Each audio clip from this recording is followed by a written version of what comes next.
ఇక్కడ శివాజీ మీరు జాగ్రత్తగా చెప్పాల్సింది ఏంటంటే ఆడపిల్లలకే కాదు, నువ్వు 10th క్లాస్ ఫెయిల్ అని విన్నాను, మీ అమ్మాయి అమెరికాలో చదువుకుంటున్నారు కాబట్టి నువ్వు చెప్పాల్సిన విషయం ఏంటంటే ఆడపిల్లలు మీరు చీర కట్టుకోవాలి, దానితో మీ ఇంట్లో ఉన్న కుక్కలకి కూడా చీర కట్టలేదు, ఎందుకంటే కుక్క పిల్లలు కూడా మనం రేపు చేసేస్తున్నాం.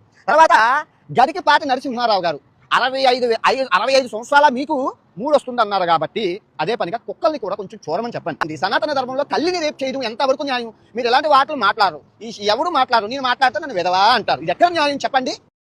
కరెక్టే కదా, వీడు వెధవ కాబట్టికే వెధవ మాటలు మాట్లాడుతున్నాడు. వీడు గరికపాటి నరసింహారావుని గారిని అనేటంత గొప్పోడు, మరియు వీడు హిందూ దేవతల జోలికి మళ్ళీ వీడు అమ్మల జోలికి వస్తుండు. వీడు మారడు, వీడు కరెక్ట్గా ఎదవే. వీడు ఆ కుక్క ఉన్నాడే, ఆ కుక్క కంటే హీనం. మీరు హిందువులు అయితే తప్పకుండా వీడు అన్ఫాలో చేయండి. మన హిందూ ధర్మంలో ఉండటానికి వీల్లేదు. మన సనాతన ధర్మాన్ని టచ్ చేస్తే ఎవడైనా సరే ఊరుకోలేదు, మనం ఊరుకోం కూడా. సో ఈ వీడియో కనుక మీకు నచ్చితే నా ఛానల్కు లైక్ చేయండి, వాడి ఛానల్ని అన్సబ్స్క్రైబ్ చేయండి.